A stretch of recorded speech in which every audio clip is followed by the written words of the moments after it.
On the next Arizona Horizon, it's the Journalists Roundtable, the latest on the Maricopa County assessor who is still collecting a paycheck and still in jail, and Arizona's Republican Party shows significant drops in fundraising. Washington Week is an island of civil discourse in a chaotic media environment. On Friday night, we gather the best reporters in the nation and have a conversation that's about informing the American people. Washington Week. All new tonight at 7 on Arizona PBS. Celebrate Lifetime Achievement Awards in music. Dionne Warwick. Thanks. Julio Iglesias. Ashford and Simpson. And more. George Clinton and P-Funk. In the Recording Academy's hit-filled Grammy Salute to Music Legends on great performances. All new tonight at 8 on Arizona PBS. Explore new ideas and new worlds here on Arizona PBS, a community service of Arizona State University. See this flower garden? There used to be a car sitting there, a car I didn't use and didn't want. So I donated it to public television, and they took care of everything. In addition to supporting my favorite programs, I earned a tax deduction. Turn something you don't need into something you really want. Contact the Vehicle Donation Program. Coming up next on Arizona PBS, Life and World.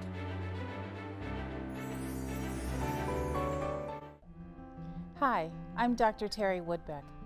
Adverse childhood experiences can last a lifetime, but they don't have to.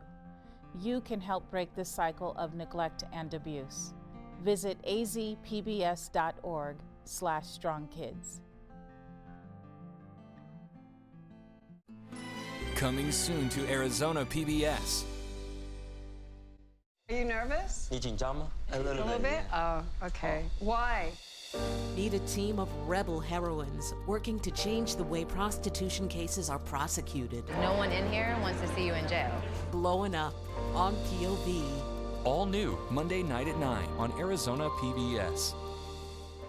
Support for Arizona PBS comes from viewers like you and from Deanne Griebel, now with Moores and Cabot Investments, serving investors since 1890, proudly supports quality programming on 8 Arizona PBS, 480-725-9602.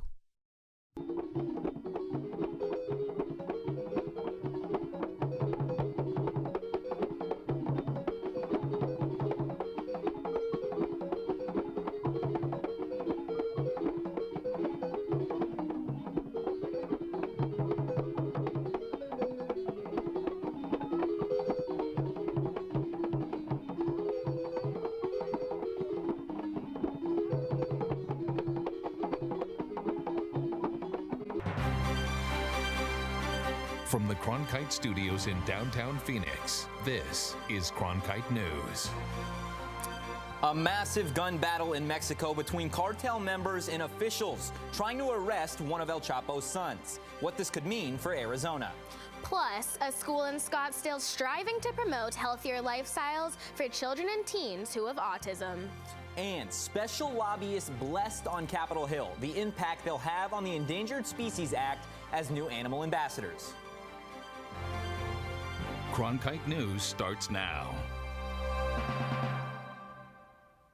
Good evening, I'm Ellie Nakamoto-White. And I'm Anthony Totri. Thanks for joining us. Our big story tonight, a major gun battle in Mexico as security forces tried and failed to capture the son of drug lord Joaquin El Chapo Guzman.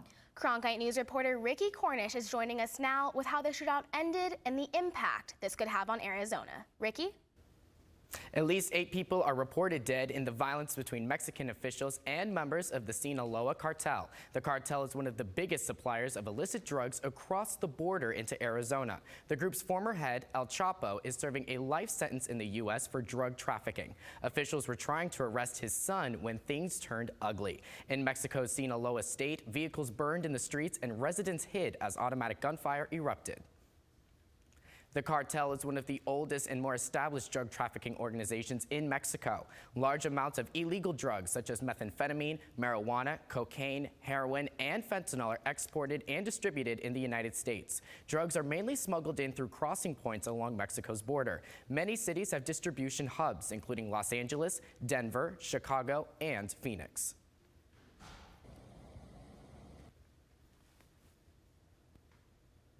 So drug trafficking is obviously very lucrative, especially along the Arizona and Mexico border.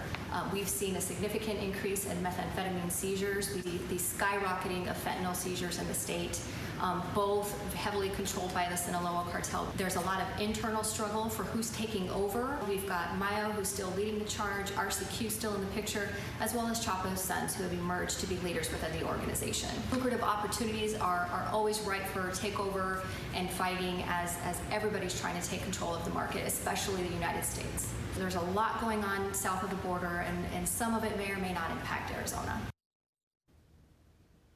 Several people were wounded in the violence, and a prison riot also broke out. Some inmates and El Chapo's son are still at large. In the broadcast center, Ricky Cornish, Cronkite News.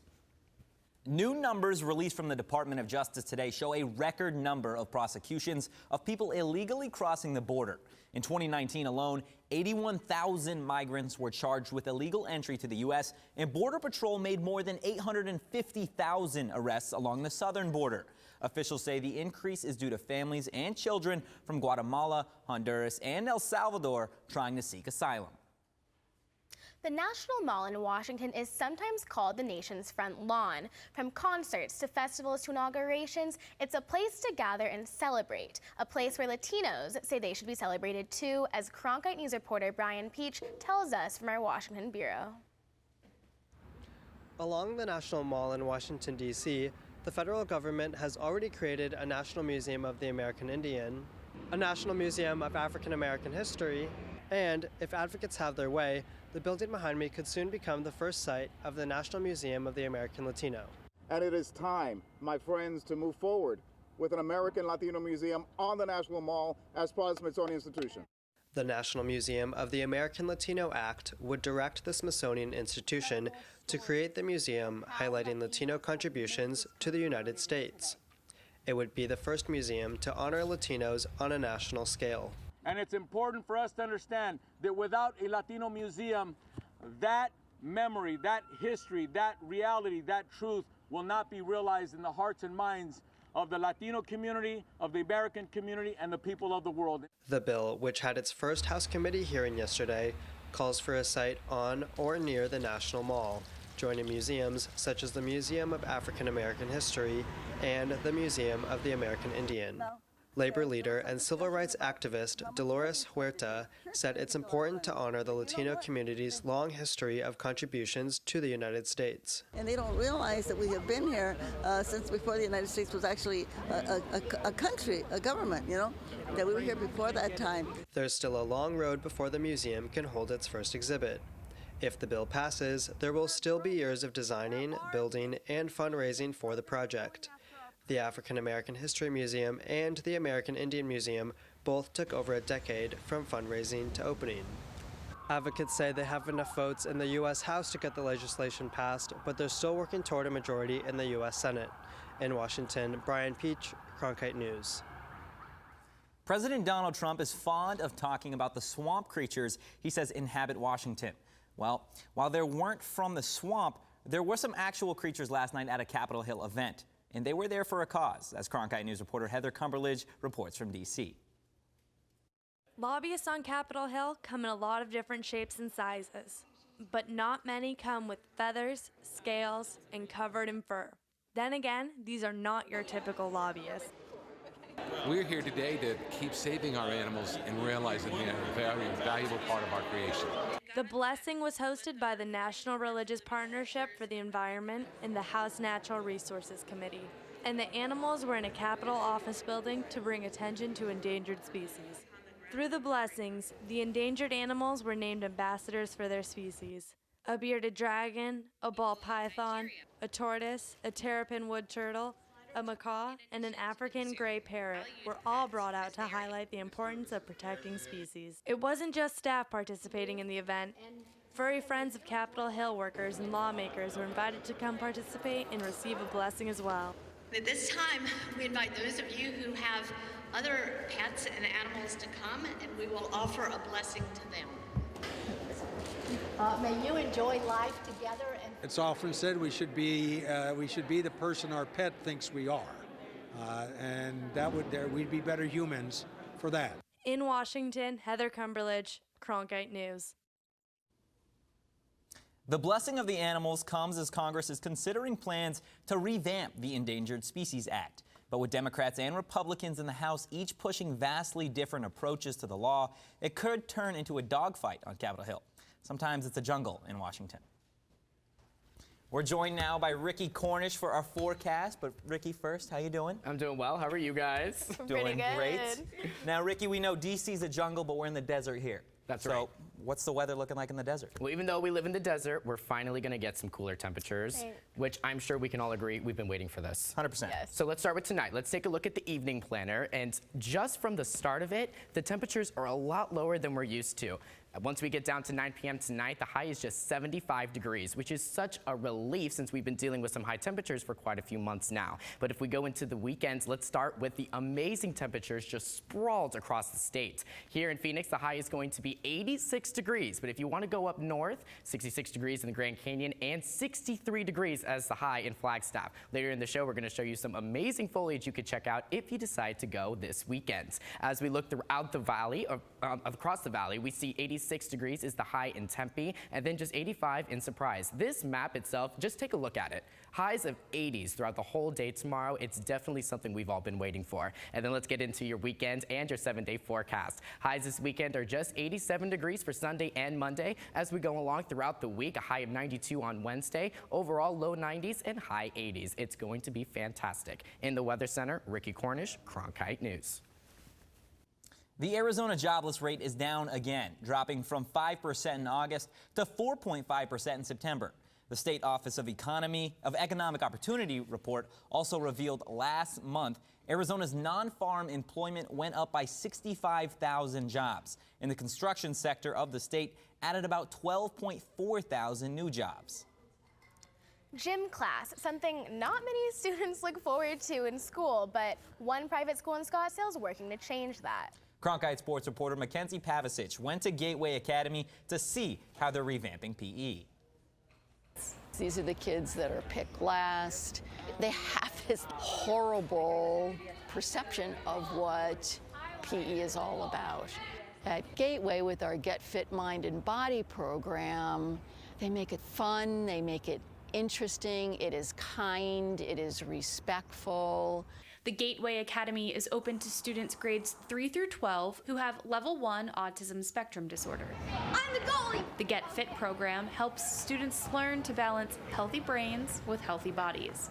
And for instructor Marissa Scholke, that meant mixing up the curriculum a bit. I knew I was kind of walking into something that I had to revolutionize a little bit. Kids just weren't engaged.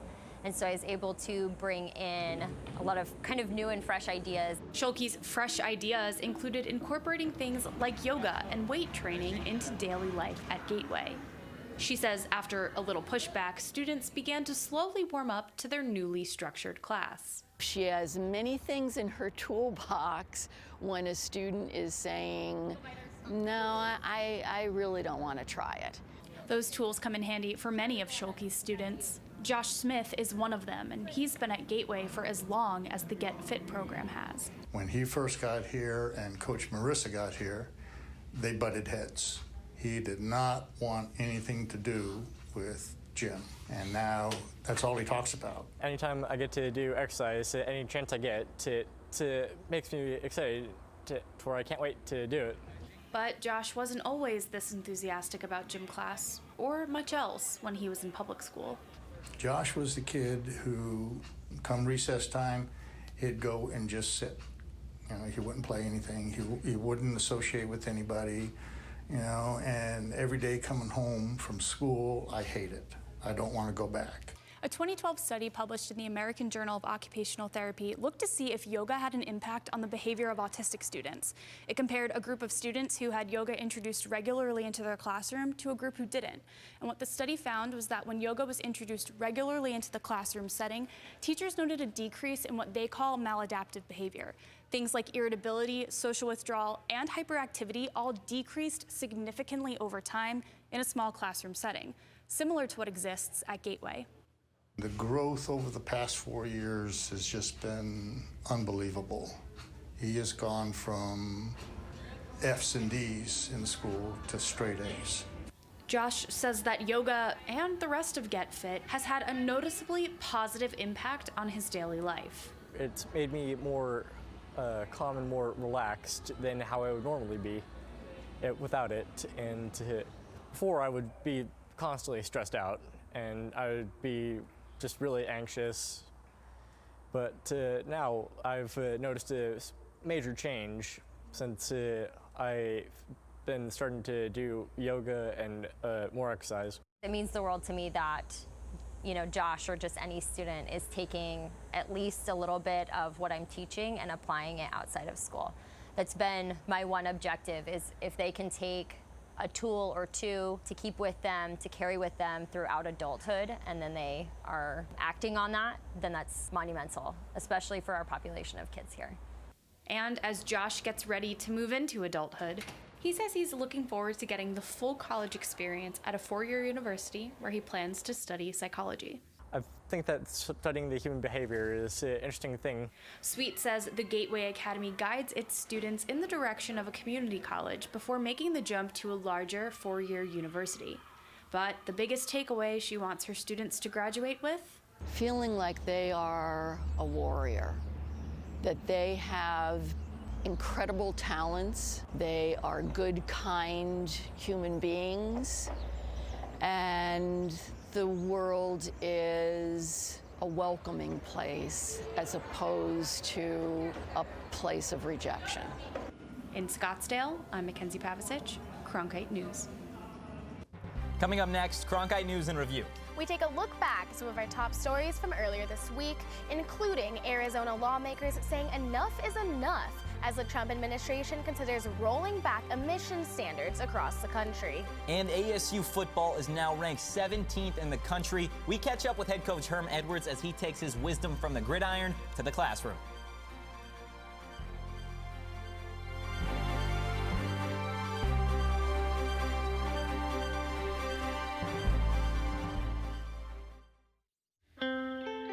As journalists at Cronkite News, we report on stories that matter to you by focusing on the local impact. We dig deeper and work tirelessly to keep you informed. Live in Wickerburg. Live in Los Angeles. In Cleveland. In Washington. In Louisville. From Jerusalem. Live in Philadelphia. From around the world to right here in Phoenix. At Cronkite News, we report the facts and stick to the truth.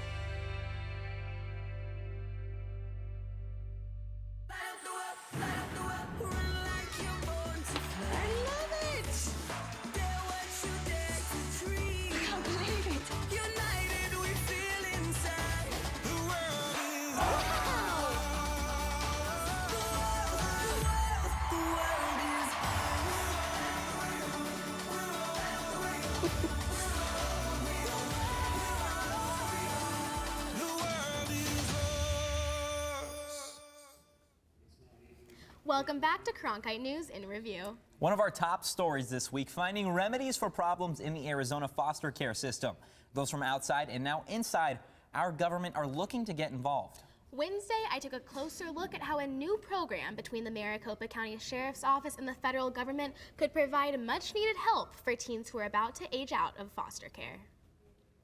The idea is to make the transition for these teens much smoother as they go from living in foster care to living on their own.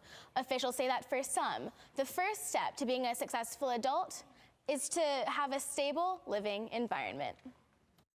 I guess within the foster care system, we don't see each other as peers, but as more as family, since that's what we had to work with. 20-year-old Angel Martinez has been in Arizona's foster care system since he was 14. He calls himself one of the fortunate ones. Luckily, I was one of the lucky kiddos to get into the foster system, since I was one of the few that actually got into a good group home.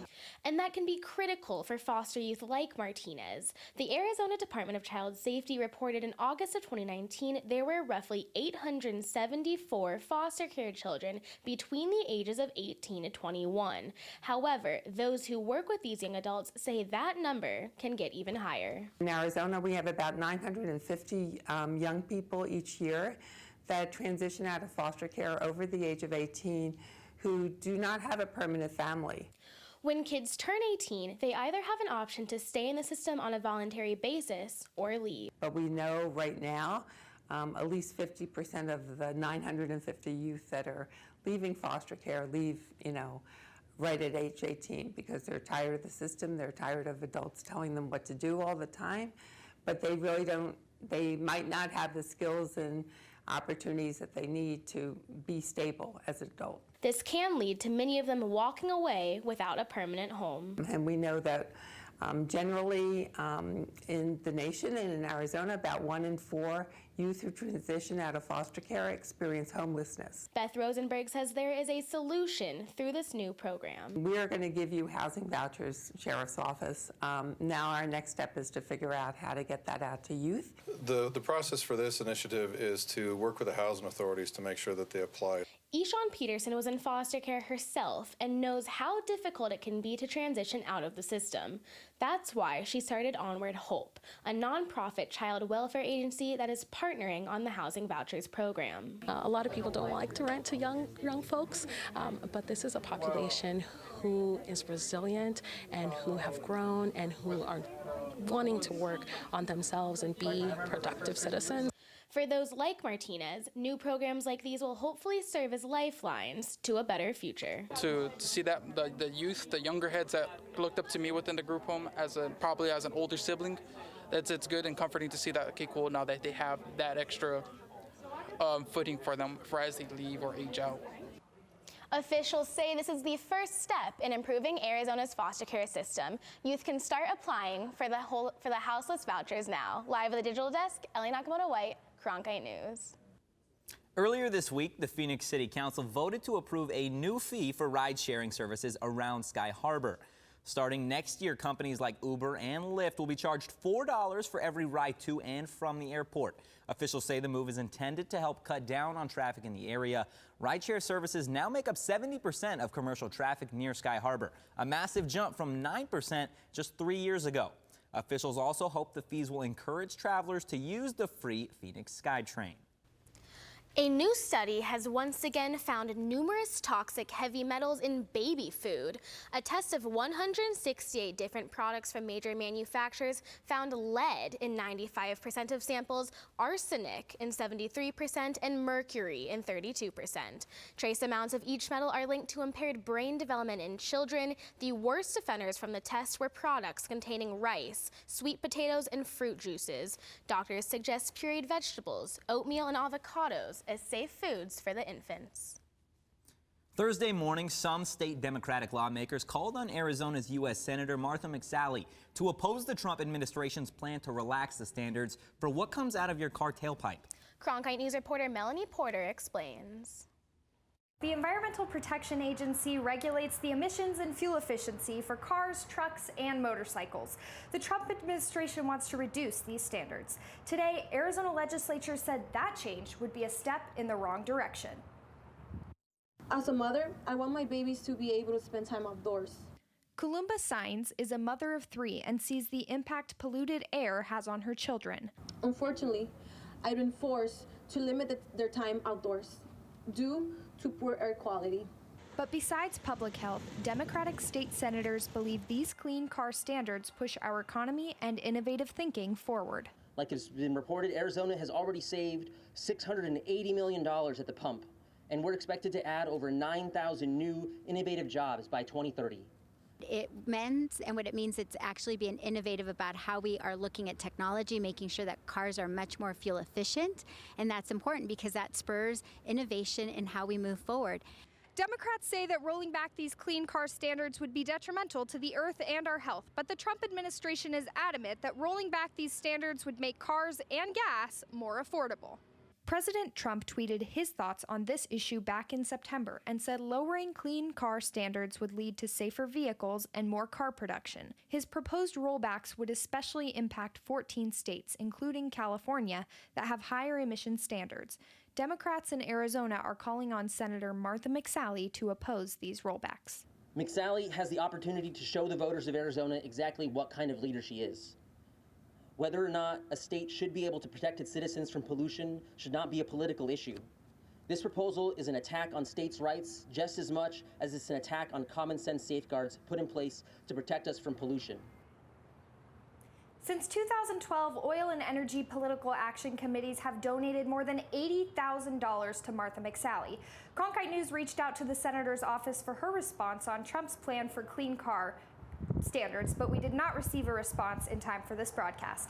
In downtown Phoenix, I'm Melanie Porter, Cronkite News. California has even tougher rules for emissions than the rest of the country. Last month, that state's governor signed legislation that goes beyond commercial vehicles. It now mandates emissions inspections and maintenance programs for big rig trucks. The Trump administration argues California does not have the authority to do this.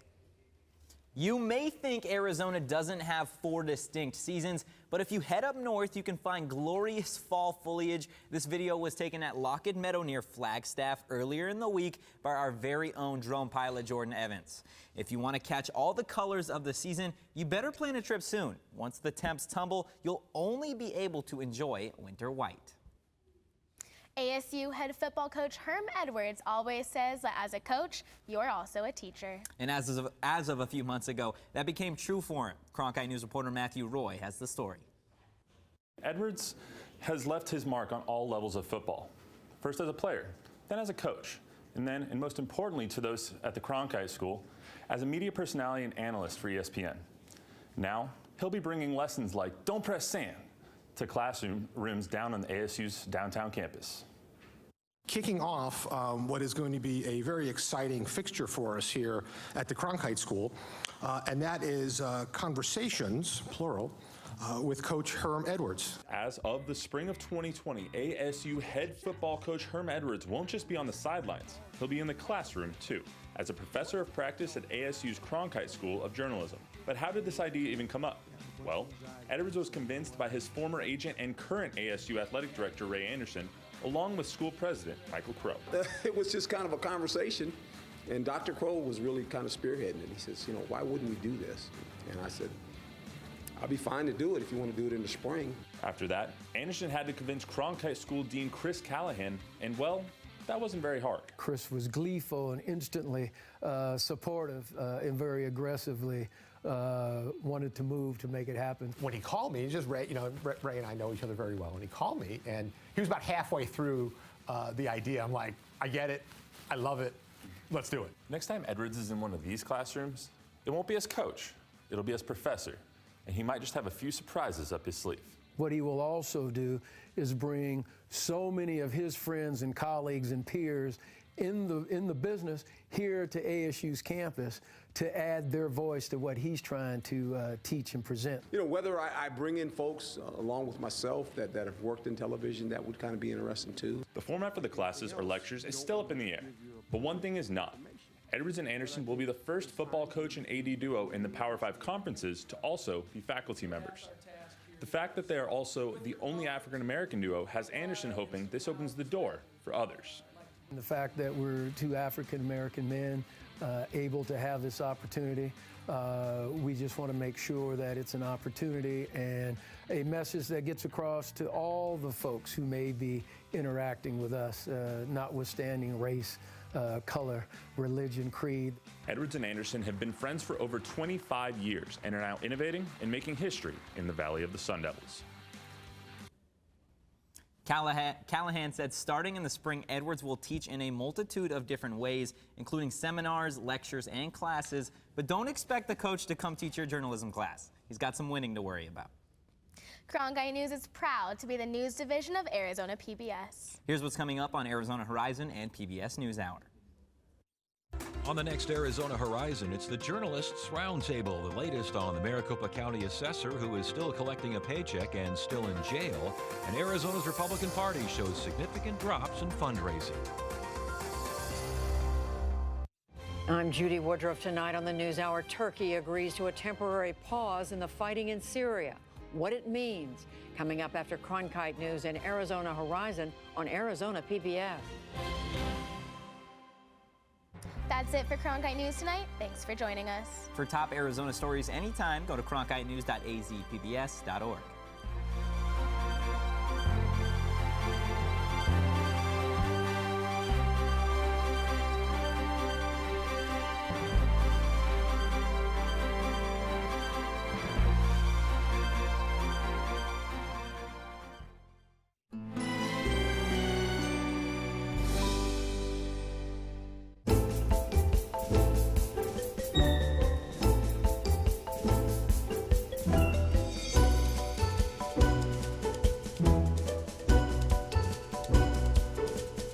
think great leaders are visionaries. The second note is this. That's show business, huh? We make $200,000 a year in pension.